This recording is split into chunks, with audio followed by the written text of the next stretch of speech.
owners don't give up and continue to communicate, send their postcards and their email to the Congress here in Washington, so that we can get these kinds of results.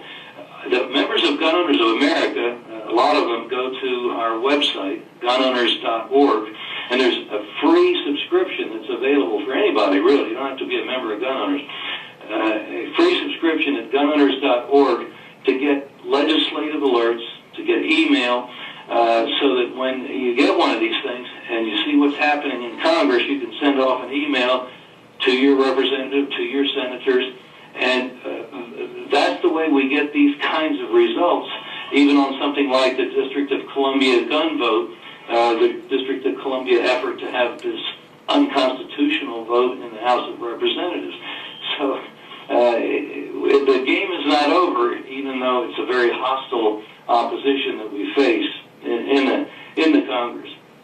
We're witness to just incrementalism. They come at the Second Amendment so many different ways, slowly trying to erode our rights to bear arms. With our economic situation being what it is, and the government totally and blatantly disregarding the will of the people with these ridiculous bailouts, I think it's more important than ever that we keep our right to bear arms. Is there still legislation where they're trying to ban ammunition or limit ammunition and go at the Second Amendment by eroding your right to have ammunition? There are a bunch of states that have measures that would do that. The so-called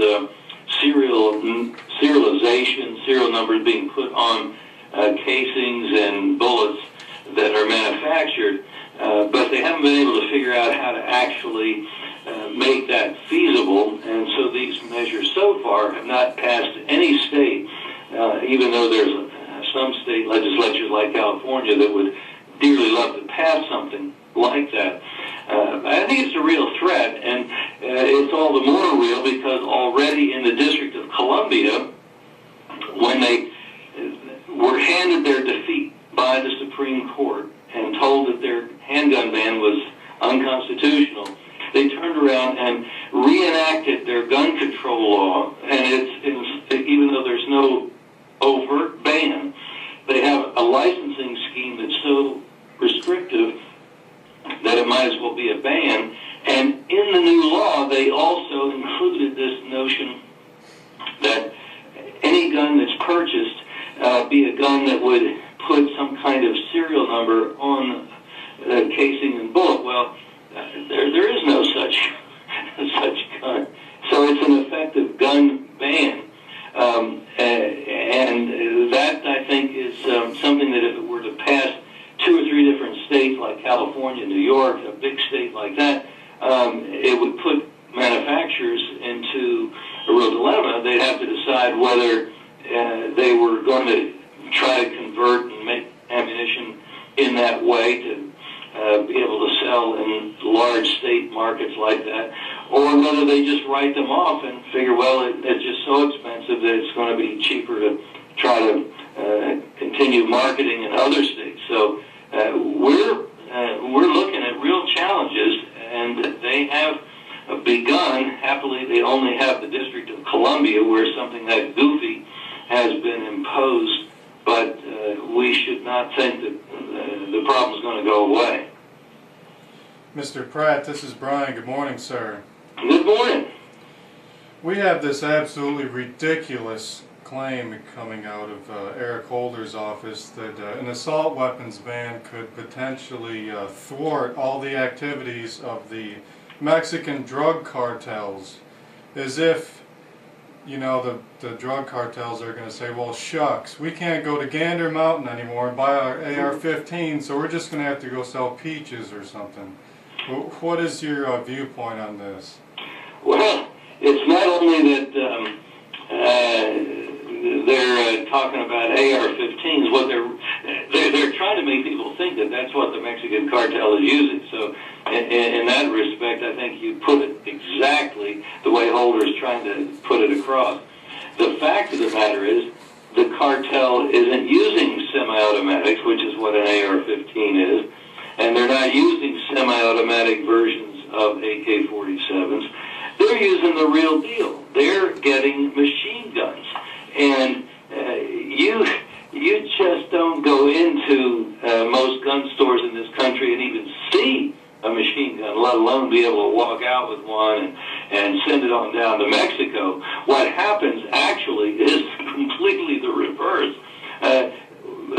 Machine guns are coming back from Mexico to the north, and it would appear that they're often being thrown in with loads of dope that are coming across the border.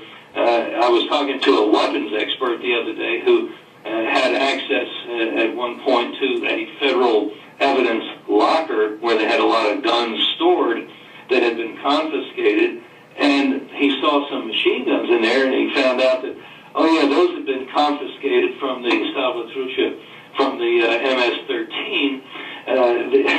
They were getting these guns from Mexico or beyond, but they were coming up through Mexico. And they hardly, as you say, were going to Gander Mountain to get these things, let alone a gun show. This is just not what's commonly and readily available. And if Al-Qaeda had to rely on United States gun shows and stores for their RPGs and their machine guns, well, we'd have Al-Qaeda on their backs already. We have reported here, Mr. Pratt, about the military being brought home in case of civil unrest. As you well know, the National Guard was used to confiscate weapons after Katrina. Just this week, the Army was deployed in the streets after the shooting in Alabama. What is your opinion of the increasing use of the military here in America on Americans? I think Americans ought to be very concerned that the response of Washington and perhaps even state officials is to turn to the military, the National Guard, instead of organizing the constitutional mechanism that is provided for an emergency, namely the militia. Now, the militia is every free man who is then required to have a military firearm. That's not a real difficult concept to get one's mind around. And those are the people that live in the local area. So after a shooting such as occurred in Alabama, I'm not sure what good it did to call up the militia or any police group at that point, because they knew who the assailant was. He was a dead man. He had already, I don't even remember if he committed suicide or he was killed by the police who were pursuing him. But in any case, he was no longer a threat. Why in the world they had this military presence is very difficult to comprehend, unless they were trying to get us used to the idea that if somebody has a traffic accident, we got to call out the United States Marines, for goodness sakes. This is crazy talk, and this is a complete disregard of the Constitution, which provides for a mechanism for dealing with emergencies. And it's not called National Guard, and it's not called U.S. Army, it's called militia. Mr. Pratt, we have the rampant saturation of psychiatric medications throughout our society, and this is something I was going into before you came on. This was an article by Mike Adams of Natural News. He goes into many of the school shootings. And we have this rampant saturation of psychiatric medications in our society. And actually, the Columbine shooters described their experience as being in a fog, walking through a video game, so to speak. Could you go into some of that as possibly being a major component of many of the school shootings that we have seen?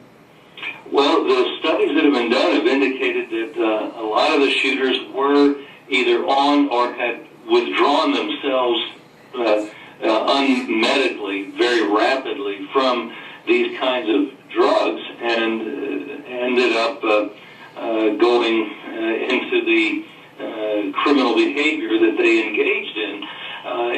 The other thing